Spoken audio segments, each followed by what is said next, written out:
This surah is about Nuh alayhi salam. There are many surahs of the Quran that are named after the names of prophets such as Surah Yusuf, Surah Ibrahim, Surah Hud. But this surah from beginning to the end is entirely about Nuh alayhi salam. کہ انہوں نے کس طرح لوگوں کو تبلیغ کی، ان کو کیا مشکلات آئیں، انہوں نے کیسے ان اذیتوں پر صبر کیا اور کس طرح استقامت کے ساتھ انہوں نے اللہ تعالیٰ کا پیغام لوگوں تک پہنچایا۔ نوح علیہ السلام پہلے رسول تھے۔ حضرت آدم سے لے کے نوح علیہ السلام کے درمیان 10 نسلیں آئیں جو مسلمان تھیں۔ ان کے زمانے میں لوگوں میں شرک پھیل چکا تھا اور جس کے خاتمے کے لیے اللہ تعالیٰ نے نوح علیہ السلام کو بھیجا۔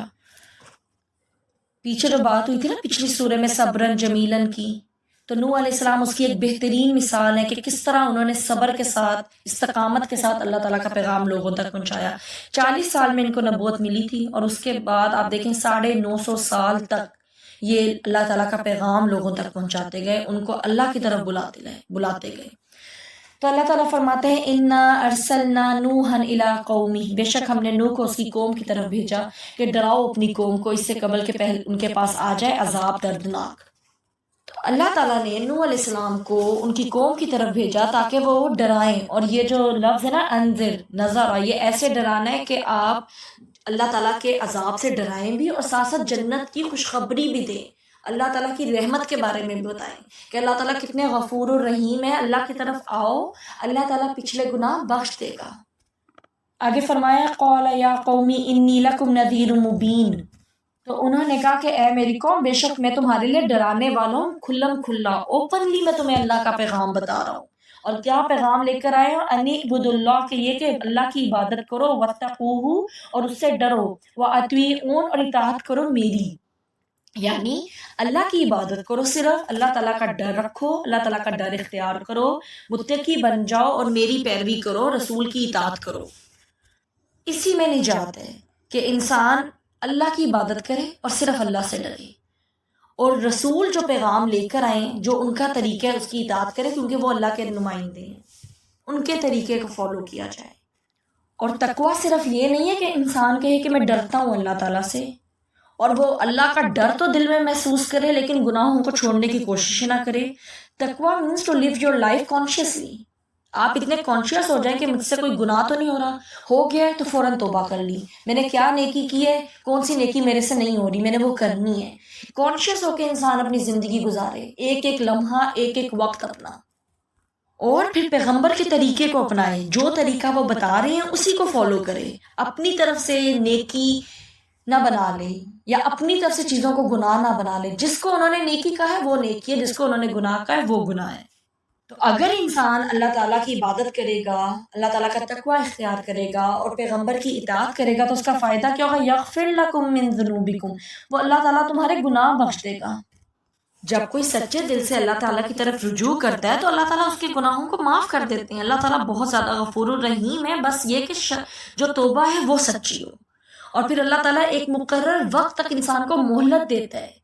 اس کی جب انسان توبہ کرتا ہے نا اور نیکیاں کرتا ہے تو نیکیاں عمر میں اضافہ کرتی ہیں، جیسے کہ کون سی نیکی؟ صلہ رحمی، انسان کی عمر بڑھتی ہے، تو اللہ تعالیٰ اس کو نیکی کرنے کے زیادہ سے زیادہ موقع دیتا ہے، اس کو مہلت دیتا ہے نیکی کرنے کے لیے۔ ڈیتھ تو ہونی ہے، سب نے ختم ہونا ہے، انجام تو سب کا یہی ہے، لیکن پھر کیا ہے کہ اللہ تعالیٰ اس کا جو ٹائم ہے وہ تھوڑا سا انکریز کر دیتے ہیں۔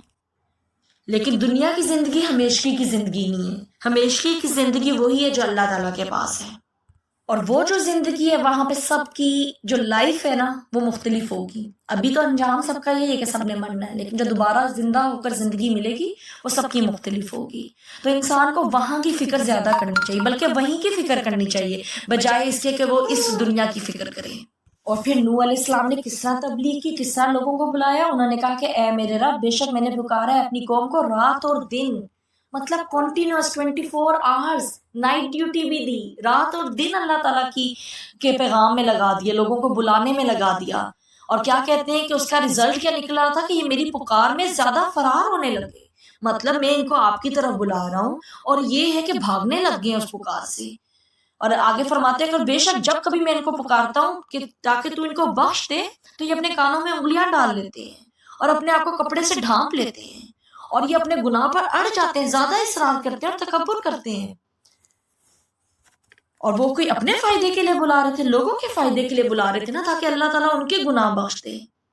تو یہ انداز کیا تھا؟ کانوں میں انگلیاں ڈال لینا کہ ہم نے تو سننا ہی نہیں ہے، ہمیں نہ بتاؤ، یا منہ پر کپڑا ڈال دینا۔ ہم دیکھیں کہیں ہمارا دین والوں کے ساتھ تو کبھی یہ رویہ نہیں ہوتا کہ کوئی ہمیں نیکی کی بات بتا رہا ہے، اللہ تعالیٰ کے پیغام ہم تک پہنچا رہا ہے اور ہم اس کو دیکھ کر اپنا منہ چھپا لیں، یا دیکھیں کہ ابھی ہمیں کچھ بتائے گا تو ہم وہاں سے اٹھ کے چلے جائیں، یا اپنے کانوں میں ہینڈ فری لگا لیں کہ ہمیں نہ بتائے، اس کو لگے کہ میں بہت بزی ہوں تو مجھے کوئی بات نہ بتائی جائے۔ طریقہ ہے نا اگلے کو بتانے کا کہ میرے لیے تمہاری بات امپورٹنٹ نہیں ہے۔ تو یہ تھا، اور ایسا کیوں تھا؟ کیونکہ دل میں تکبر تھا۔ انسان اسی لیے اللہ کی بات نہیں مانتا نا، دل میں بڑائی ہے، تکبر ہے۔ اور یہ نوح علیہ السلام کو کہتے تھے کہ یہ جو آپ کے ساتھ ایمان لے آئے نا، آپ کے ساتھی غریب، ان کو نکالیں پھر ہم آپ کی بات سن لیں گے۔ تو نوح علیہ السلام نے کہا نہیں، ان کا جو مقام ہے نا وہ اللہ تعالیٰ پہچانتا ہے، اللہ کو پتہ ہے یہ کتنے خاص ہیں۔ غریب لوگ ایمان لے آئے تھے نا، غریب لوگوں کے دل نرم ہوتے ہیں، غرور نہیں ہوتا، تکبر نہیں ہوتی، ان کو دنیا نہیں نہ ملی ہوتی اس طرح، تو وہ جلدی حق کو قبول کر لیتے ہیں۔ لیکن جس کے دل میں دنیا کی محبت گھس جاتی ہے نا، مال کی محبت آ جاتی ہے، تو پھر وہ حق کو قبول نہیں کرتا۔ پھر آگے فرماتے ہیں کہ بے شک میں نے ان کو بلند آواز میں پکارا، اعلانیہ طور پر پکارا، پھر آہستہ آہستہ پکارا، راز والے انداز میں، یعنی ایک تو یہ کہ اوپنلی زیادہ لاؤڈ ہو کر دین کی بات کی، پھر یہ کہ پبلکلی جب کوئی گروپس بیٹھے میں آپ نے اس گروپ سے بات کر لی، پھر یہ کہ اکیلے میں بھی اللہ کر کے بھی آرام سے نصیحت کی کہ مان جاؤ، اللہ کی طرف آ جاؤ۔ ہوتا ہے نا کبھی تو ہم کسی گیدرنگ میں ہم وہاں پر بات کرتے ہیں، پھر کبھی ہم کسی کو کوئی ہمیں اکیلے ملے تو ہم اس کو بھی کہتے ہیں۔ بہت دفعہ انسان اپنی اولاد کو اس طریقے میں سمجھاتا ہے، ایک یہ ہوتا ہے کہ فیملی ساری بیٹھی ہے، آپ کوئی اچھی بات کریں سب سن رہے ہیں، ایک ہے کہ کبھی آپ کی اولاد آپ کے پاس اکیلی ہے، یا آپ کا کوئی بہن بھائی ہے، کوئی والدین میں سے کوئی ہے، تو آپ اکیلے میں بھی انڈیویجولی بھی اس کو سمجھاتے ہیں کہ یہ بات غلط ہے، یہ طریقہ چھوڑ دینا چاہیے۔ تو ہر طریقہ انہوں نے اپنایا اپنی قوم کو سمجھانے کے لیے، اللہ تعالیٰ کی طرف بلانے کے لیے، لیکن قوم تھی کہ سنتی نہیں تھی۔ وہ جتنا زیادہ ان کو اللہ کی طرف بلا رہے تھے وہ اتنا زیادہ دور بھاگ رہے تھے۔ آتا ہے کہ صرف 80 لوگ ایمان لائے تھے نوح علیہ السلام پر، یہ ایسے ہی جیسے 15 سالوں میں کوئی ایک شخص ایمان لایا ہو۔ اگر 950 سال دیکھے جائیں، اتنے کم تھوڑے لوگ ایمان لائے تھے ان پر، لیکن انہوں نے ہمت نہیں ہاری، وہ اپنے مشن میں نا بالکل ڈٹرمنٹ رہے کہ میں نے اللہ تعالیٰ کی پیغام آگے تک پہنچانا ہے۔ آج ہم لوگوں کو دین کی بات بتانے میں کتنے زیادہ ڈٹرمنٹ ہوتے ہیں، یا ہمیں فکر ہوتی ہے اس چیز کی؟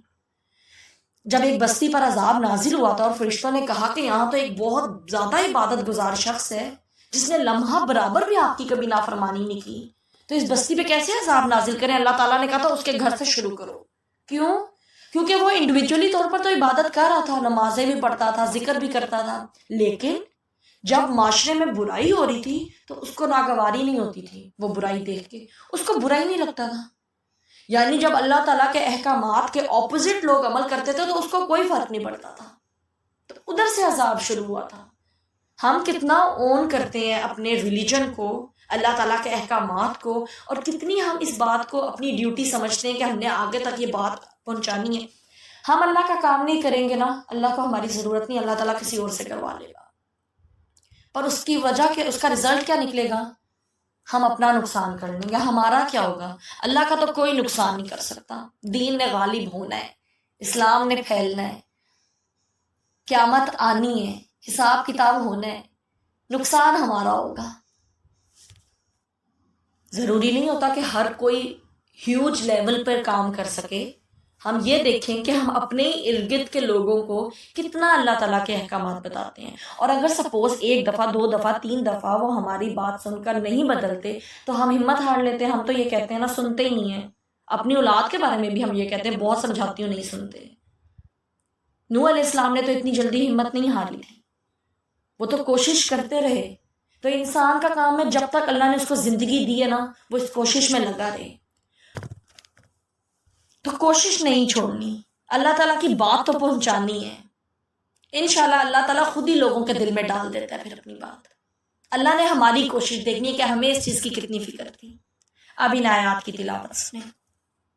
بسم اللہ الرحمن الرحیم انا ارسلنا نوحا الى قومه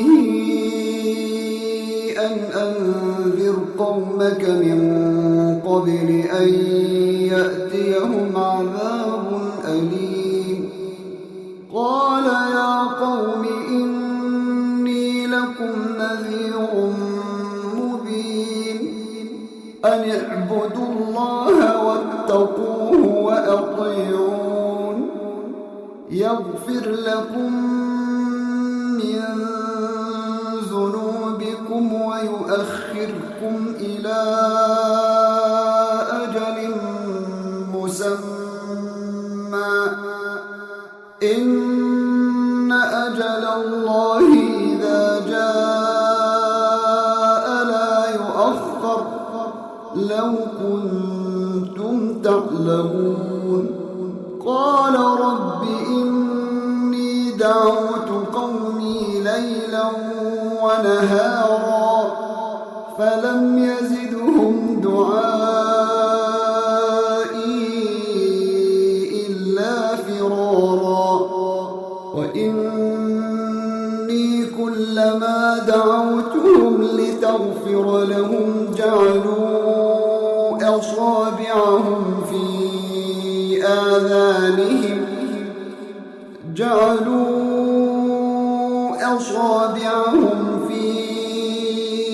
آذانهم واستغشوا ثيابهم وأصروا واستكبروا استكبارا ثم إني دعوتهم جهارا ثم إني